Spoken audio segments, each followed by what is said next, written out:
To give some backstory to this, I am currently a 23-year-old male that has spent a substantial amount of time in the woods. I hunt, fish, prefer swimming in lakes to pools, grew up in western Pennsylvania playing capture the flag and release in the woods with the neighborhood kids. Before this story, I had never felt uncomfortable, nervous, or like I wasn't on the top of the food chain. In the middle of 2015, I decided to take a girl I was seeing to Raccoon State Park in western Pennsylvania for a picnic. We parked at the camp office and headed down the main park road towards the trails, away from the lake. We made our way up the trail road and I decided to head right at the fork, up the gravel service road. We get up to a trailhead that I was familiar with, that I knew had a nice clearing with a few benches in it, just a short hike back into the woods. When we get to the park benches, we both mentioned it was kind of quiet. I shrugged it off and opened up my pack to start cooking. As the grill heated up, I was preparing the meat and veggies. She started getting nervous. She kept saying she did not like this part of the woods. She wasn't comfortable. I didn't notice anything. I attributed this to the fact that she grew up in Miami and never really went into the woods. As the kebabs are on the grill, I start to hear movement in the woods. Assuming it was a rabbit or other small animal, I started making jokes about her being afraid of a bunny. As we are eating, I start to feel very uneasy. I told Kate that after we're done eating, we should head back down towards the lake. We begin to hear more rustling from further down the trail. She gets very nervous and starts asking if we can go to the lake now. I decide to head down the trail a little ways to show her nothing is wrong, still assuming it was a small critter. I head down the trail about 100 yards, and it's obvious that this part of the trail hadn't been recently used. The further down the trail I go, the more I start to feel something is weird. The quiet, mixed with a feeling of, I'm definitely not on the top of the food chain, freaked me out. I get back to the benches, and she tells me that she feels like she is being watched. She insists on heading back down to the car. She is unnerved to the point that the lake isn't an option. I agree and pack up to begin heading down.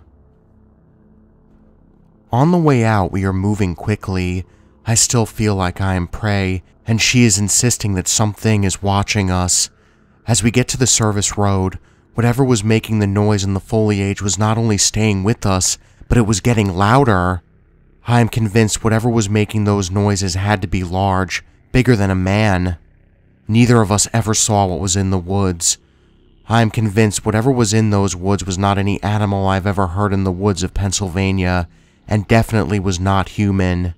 I, to this day, believe I was being hunted by something, and refuse to return to that portion of the park. Some backstory. I am a female in my early 20s, and I moved to Belfast from Sweden a few years ago. The taxi prices here are so much better than the ones where I'm from, and for a good year and a half, I relied on taxis getting me pretty much everywhere, including to and from work. I usually tell this story to friends and family as a funny story whenever I have a few drinks in me or someone brings it up. But to be honest with you, I was completely horrified when it happened. So about a year and a half ago, I was out for drinks with a friend of mine, and her friend was visiting from abroad and was staying at my house since I had a spare room. For some reason, they went home before me, and I was left by myself at the bar, which I know is a really dumb thing to do. After an hour or so, a few drinks, and a failed attempt at picking someone up, I decided it was time to call it a night. I usually book taxis as there are a few handy apps, but with it being a paid weekend, there was no way I'd be able to get a car, so I walk outside hoping for the best.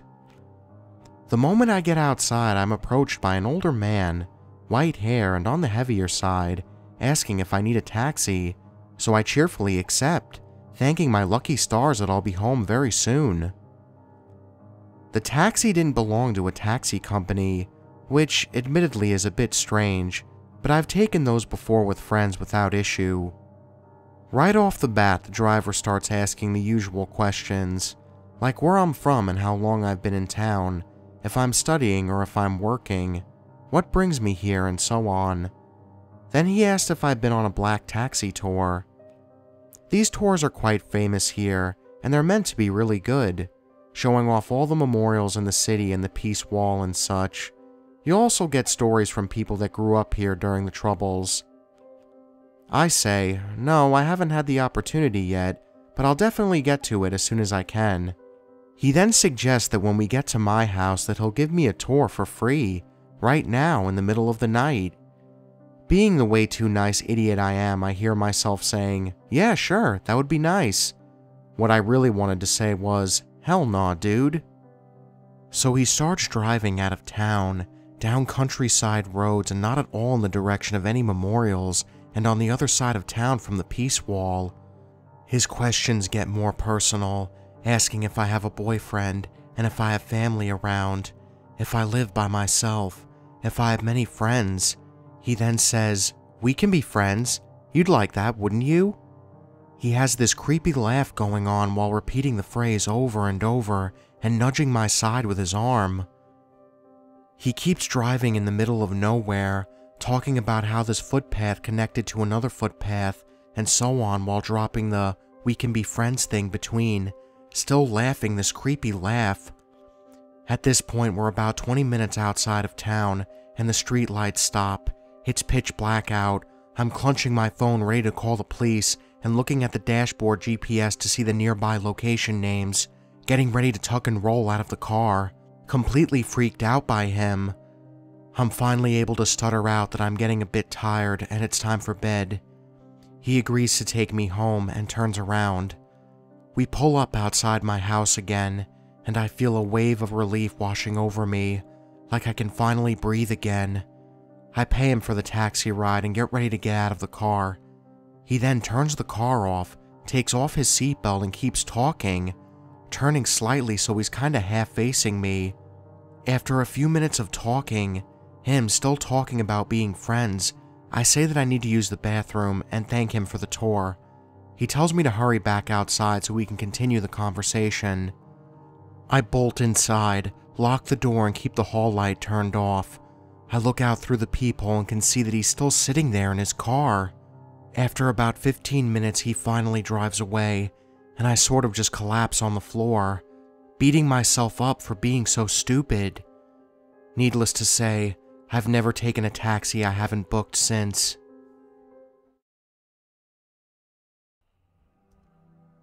A few summers ago, I was working at my old high school. Part of that time was spent working with some permanent staff helping with high school registration. We had been teasing the librarian that she had bought a haunted house and had been swapping stories about things we had heard or experienced. One afternoon, the high school counselor was in the library with us while we were telling stories, and she said, "You know, I never believed in that kind of stuff until I had the craziest thing happen to me. I just can't think of any way to explain it." So, I thought I would share her story here. First, let me explain that this story takes place in Hot Springs, Arkansas, which has a pretty gritty history. Lots of mob ties and bootlegging. Speakeasies were pretty easy to come by during Prohibition. It was something of a neutral zone for mobsters. The city police made an agreement that if the gangsters would refrain from robbing, murder, and other mob-type activities, that they would be left alone. Locals were stationed at the city limits on the road from Little Rock so they could see when feds or state police started coming into town. The locals drove trucks or rode horses so they could take back road and off-road shortcuts and make it to town before the police on the real roads. So by the time the police got to town, the mobsters had gone into hiding, the illegal gambling had suspended, and the alcohol had vanished. More specifically, this was in the Majestic Hotel. The Majestic was built in 1903, closed in 2006, and destroyed by fire in 2010. For more on the incredible history of the hotel, I would recommend checking out this link. Now, the story. My counselor was traveling with her husband and 2 young children. They got to the hotel late and found out that their room had been given away. However, the hotel said that since they were prepared to pay, they could find a room for them. The room they got was a suite on a floor that had been sort of retrofitted to a penthouse floor. When you got off the elevator, there was a door that required a room key. This door opened to a hallway. Down the hallway was the actual hotel room door. This room was separated into a front sitting room and the bedroom with a door between them. The kids were tired, so they pretty much fell asleep instantly. My counselor and her husband began too. But she noticed that they had left a lamp on in the sitting room. Her husband got up and turned it off. After a moment, the light was on again. They thought, this is an old hotel, it probably has weird electrical issues. So her husband unplugged the lamp. Not long after he returned to bed, the unplugged lamp was on again. They were pretty freaked out by that, but tried to explain it by thinking that it may have had batteries or something. They just decided to shut the door to the sitting room and be done with it. The light stayed on. Shortly after the issue with the lamp, they heard someone banging on the door to the hallway. It was a Saturday night, so that was easy to pass off as a lost drunk person. Then the banging started on the door to their room. Again, could be a drunk person. The pounding on the bedroom door, though, was not easy to explain away. Even more unsettling was the fact that it was shortly followed by their daughter sitting bolting right up, staring wide-eyed at her legs, and shouting, "Let go of me!" The girl immediately collapsed back into bed and continued sleeping soundly.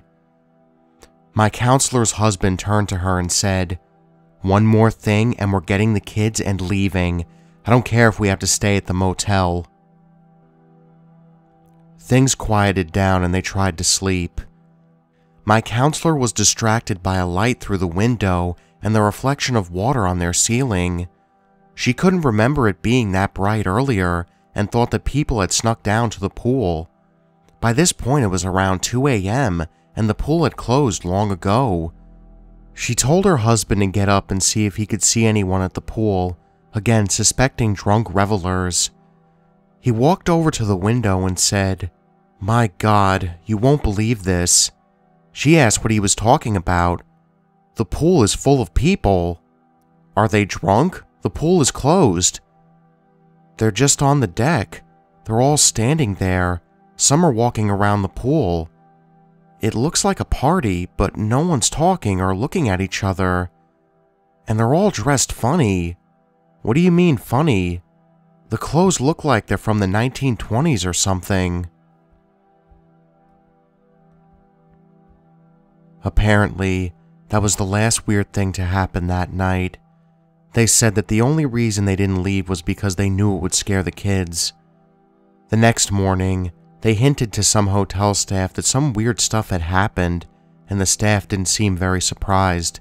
In fact, the housekeeper told them to look into the history of the hotel. It seems like my counselor had and found that the pool area was originally a ballroom or dining room, but that could have just been a theory that was tossed around. Either way, the whole story continues to give me the heebie-jeebies years later. I started working at my current summer part-time job last spring. I am situated in a large old building that used to be a country club, but fell into disrepair about 10 years ago. Although there is nothing paranormal about my story, it is maybe worth mentioning that the former manager committed suicide in the main office upstairs when they went out of business. It adds to the unsettling quality of this place. Along with that, so do the seemingly never-ending hallways and passages, innumerable hidey holes and half-empty pools, and other strange unused parts of the building, like a secret shower room and a tunnel of storage areas that connect to the men's and women's bathrooms. There are also a lot of doors to the outside in this place. It makes sense for a country club, but currently, we only use one small room for the golf course check-in, the kitchen and one dining room for the restaurant upstairs, and the small cafe area for early morning golfers to get their coffee and beer. The cafe area is where I work. In the summer, we clock in to open the cafe before 6 a.m., often before the sun comes up. The golf course people come in pretty shortly after, but I would be the first person in the building every morning. I would unlock the front door, disarm the alarm, walk downstairs in the dark, unlock this cage that keeps the drunkards at the bar upstairs at night from wandering downstairs, and crawl along a long dark hallway with no windows to get to the light switch at the end of the hall. This always creeps me out, and I end up holding my keys between my fingers like brass knuckles and ninja sliding down the walls on the opposite side of whatever doorway is coming up, just because it's pitch black and I am scared. By the time I get to the end of the hall and flip the light on, my heart is always pounding out of my chest as I struggle to find the right key to let me into the cafe. The whole situation started when Tim, a golf course employee, mentioned that he kept shutting the door between the men's locker room and the storage area that leads to the women's bathroom, and every time he would go back in there, it would be open again. This, along with some strange noises, was fodder for the bar regulars upstairs to claim this place was haunted by the old manager and whoever else they say died within these halls. Travis, a co-worker in the cafe, also mentioned that a few minutes after he opened, he went into the men's locker room and noticed that it was steamy and smelled like soap. So he went into the shower room to investigate, and everything was soaking wet and still hot.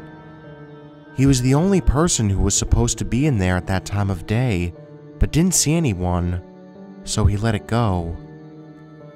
A couple of months later, Tim noticed this weird side door that you had to climb up a rickety old staircase on the side of the building, and it wasn't shutting correctly.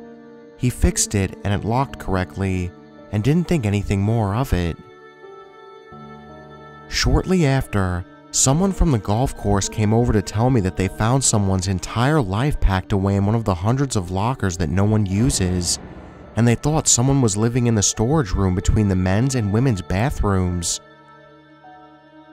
He must have been coming in before the golf course people set the alarms when they left in the evenings, and leaving after the cafe person, me, would come in and turn off the alarm in the morning. So that means that every morning, as I blindly shuffled my way down the long dark hallway alone, one of those pitch black doorways actually did have someone hiding behind it. A few days later, a red-faced, angry bald man in a Vietnam-era Army-issue glasses came into the cafe and started screaming, puffing and flailing his arms around, yelling about his stuff getting thrown out. He went over to berate the golf course people, so they asked him about the contents of the locker. His answers about the specific items led them to realize this was the man who was secretly living in one of the building's many dark passageways. I never found out much about him, whether he was dangerous or just homeless, but watching him scream about his stuff made it clear that he wasn't 100% rational. I still work there and do a darkness shuffle down the hallway every morning when I work, and although they say everything is on the up and up with the alarms and the doors locking, it still creeps me the hell out. I was up pretty late last night watching Naruto with my younger sister and father, and it was around 2:30 in the morning. I only noticed the time because my dad said something along the lines of, "It's already almost 2:30, y'all need to go to sleep." My sister Sophia and I went upstairs and got into our bed. We're currently sharing a room since she took my old room in queen bed when I went to college this year. We're really close, so I don't mind it. We're sitting in bed, her on the side closet to the door and furthest from the window, and me directly parallel to the window. As usual, she turns off the light and turns over to go to sleep, and I lay on my stomach next to her on my cell phone. Right now, the internet wasn't working, so I'm playing solitaire and a few other apps. The second the internet gets working again, I pull up YouTube and put on Sherlock Holmes, A Study in Scarlet audiobook. I can never fall asleep without the TV on, and since my sister moved the TV out of my old room, I usually put on an audiobook to go to sleep. I've heard this audiobook 1,000 times, so I don't really listen to the words. Normally I could just turn over and fall asleep, but for some reason I didn't feel right. It was like something was watching me, and I was afraid to turn away from my phone screen. I'm a fairly paranoid person, though I'm not scared easily, so it's not incredibly unusual for me to be a little on edge when I've stayed up so late. All of a sudden, there's a tapping on our window. We have squirrels living on our roof, so I just ignore it like usual. But a part of me is afraid to look at the window. The way our window works, it is positioned right over the garage, and I used to frequently climb out onto the roof to color in those adult coloring books or smoke with friends. The tapping starts again, and Sophia turns over, half asleep, says, "Could you quit that?" And I was just like, "I'm not doing anything." As soon as I said that, the tapping stopped. At this point, I'm slightly freaked out, but I figure I'm just up late and imagining things. And like the stupid person I am, something in me told me to get up and close the blinds on our window. As I look in that direction, I see the most terrifying thing I've ever seen in my life. It was a person, but not a person. I don't know how to describe it. It definitely looked human, but something was just wrong. Like the lines were all blurry, and the skin was so gray. It had a really sharp nose, and these dog-like teeth and matted dark hair. If I had any artistic skills, I'd draw it. I must have gasped or said something because Sophia bolted up and looked my way, and as soon as she looked out the window, she said, "Oh my God!" It shifted to the side and let out a cry. The best way to describe it is like the Wicked Witch of the West laugh. It wasn't like a full laugh, but just a half laugh. I backed up slowly, and as soon as I moved, it was gone. No running away or anything. Just gone. I wouldn't have believed it if my sister hadn't seen it too. She somehow was able to go back to sleep after that, but I don't think I slept for... But I don't think I slept longer than an hour. We just didn't talk after that. I think, out of shock, she's still asleep, so I haven't asked if she remembers it. All I know is that I never want to have an experience like that again. I've been a long-time lurker of Let's Not Meet, and I have a story of my own that still haunts me to this day. Let me set the scene for you. I was 7, and my mother was dating a man with a daughter who was about 15. Her name was Christy. While she did not live with us, she did stay with us on some weekends. The reason for this is important and will come into play a little later. I grew up in a moderately isolated area in the south. My mother's house is on about 90 acres, most of it being heavily wooded. For the most part, it was quiet, the type of place most people didn't lock their doors and everyone knows each other. It was quiet until one sequence of events shook my community to its core. There was a man just 2 streets over from mine who murdered his girlfriend's entire family, including her, in their home over a dinner about 2 weeks before this event took place. It was also learned later that he had also murdered his mother and father in their home, as they were found after his girlfriend's family was. He hadn't been caught, and the local police were working with police in Tennessee, as there had been reportings of people sighting him there.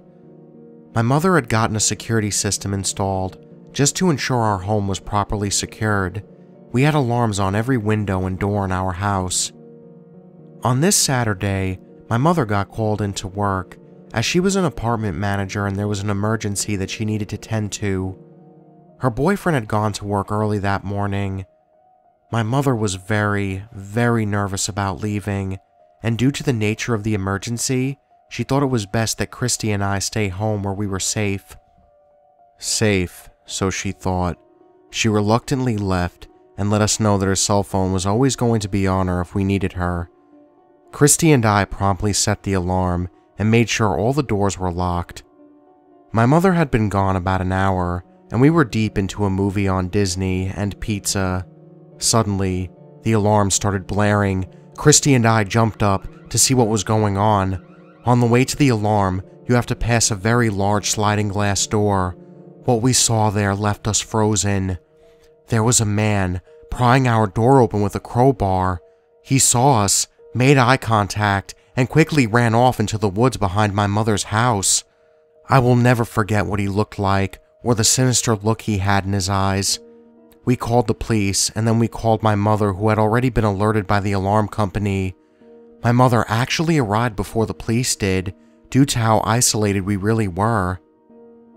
When we described the man to the police, they immediately knew that it was the man they were looking for.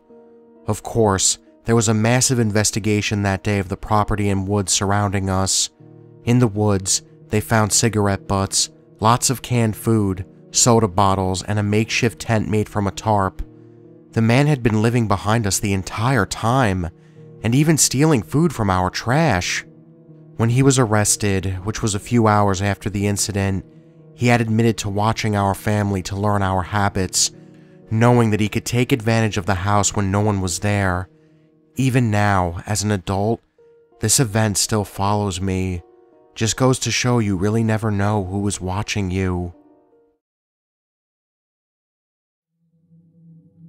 Last night I went to a midnight screening of Princess Mononoke, which ended at around 2:30 a.m.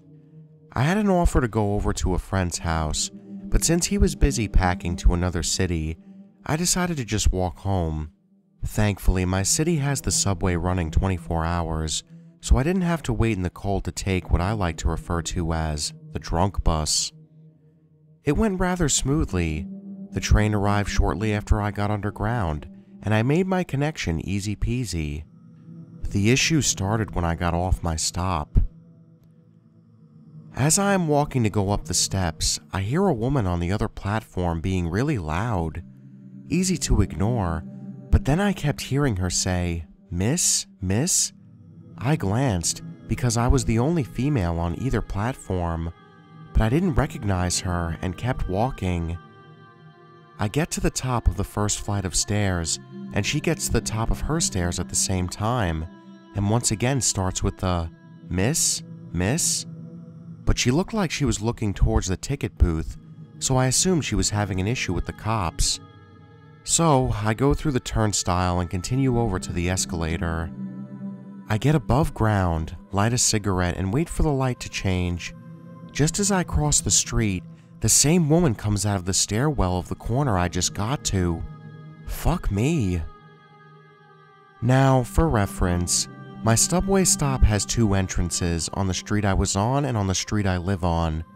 Out of habit, I don't go out the exit on my street, because the walk to my house is a little too dark and desolate. So now I'm bound because I could go back down into the subway and come out on my street, but that doesn't present a better scenario. So I walk, and of course, she follows. She kept saying, "Miss, miss?" asking for a light, talking about how some cop she didn't know took her baby from her, but she didn't care about it, and how she needed to get to work. I just kept pretending I couldn't hear her and kept walking. The guy who was walking in front of us at one point turned around because, duh. That didn't make her happy, and she gave a quick, "I'm not talking to you, man, I'm asking her." Another guy walks past us, and she asked the time, which prompted the work comment. Just as we got to where I usually turn up to get to my street, the guy in front turns and walks in the opposite direction on the same street.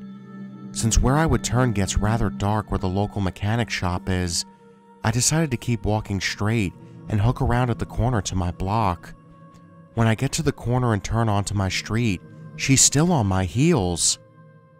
Now I'm starting to really panic. There is absolutely no one around, and I can't keep walking further away from my house because it's so poorly lit and no one is around. As we round the corner, I hear her say, "There's the path mark. I knew I was close to home. I live right up there." The path mark hasn't been open in over a year, but it is a handy landmark, so I chalk it up to a creepy coincidence.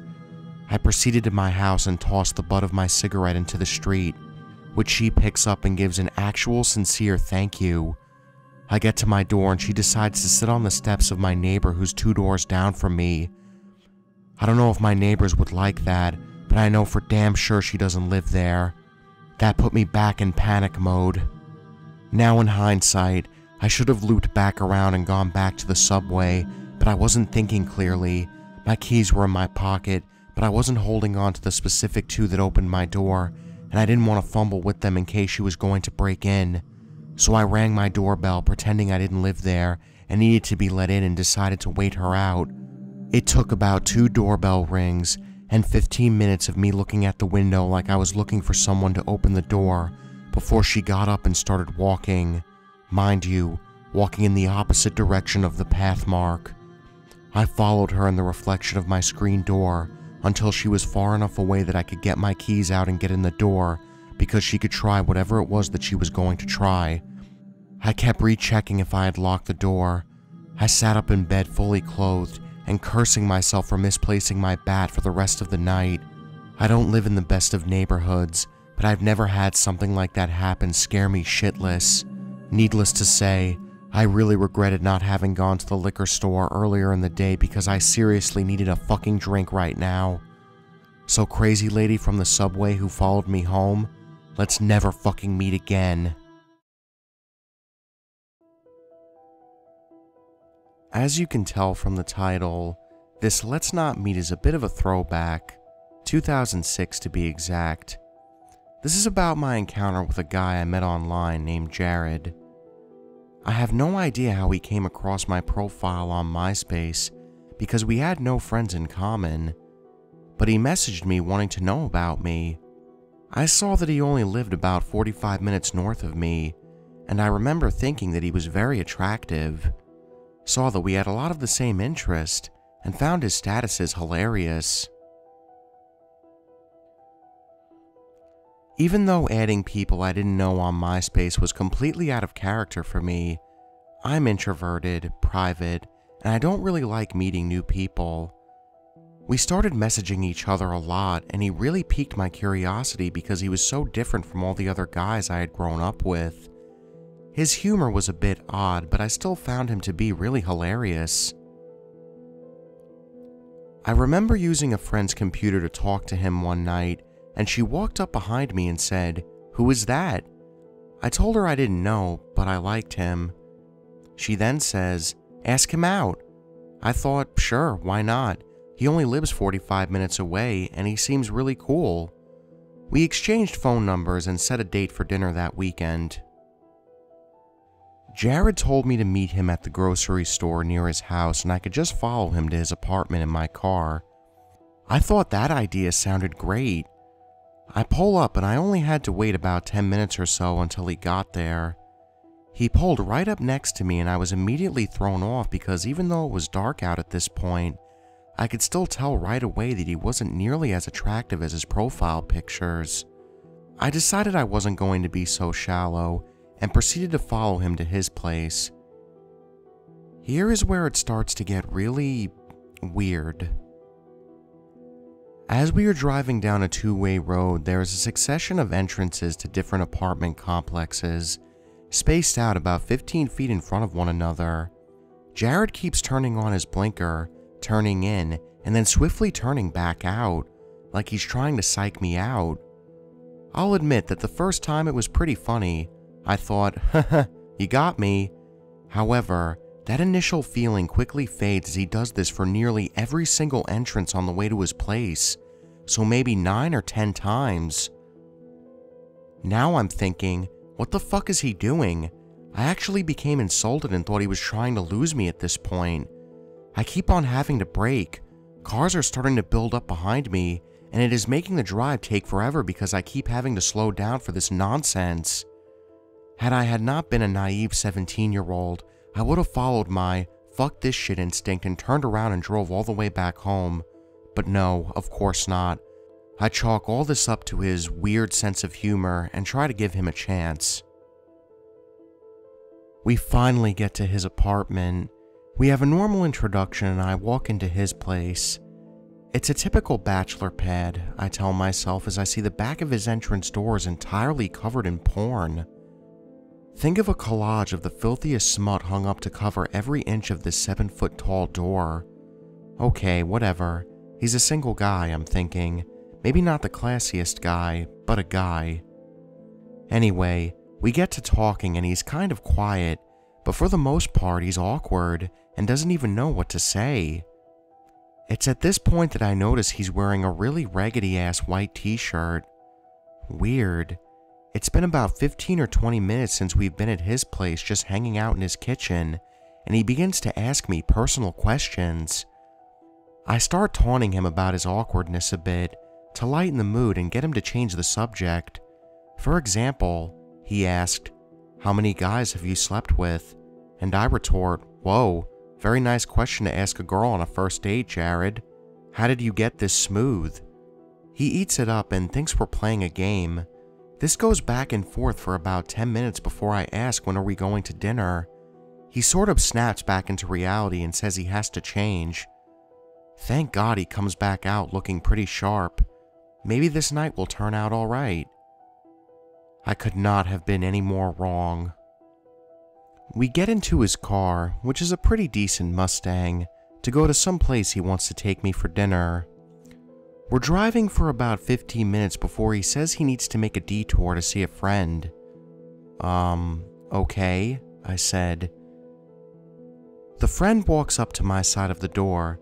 They talk for a couple of minutes and then the friend starts to get into the car. Jared looks at me and asks me to get into the back.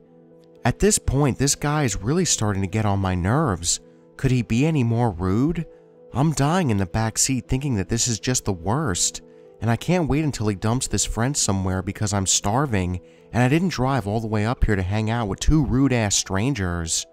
I have no clue why he picked this friend up. I have a hunch because of how quick the interaction was that he was buying drugs, but I couldn't see into the front seat or hear over the blaring music. As we are driving where I could only presume is back to the friend's place to drop him off, he starts driving very erratically, pulling some more of the same absurdly shit he was doing earlier, plus turning sharp corners like he's Dale Earnhardt, but really he's driving like Mr. fucking Magoo. I'm being tossed all over the back seat and I see the friend is hanging on for dear life as well. Then, when I think it's all over, he starts to turn to go onto a neighborhood, but he has to cross a lane of oncoming traffic.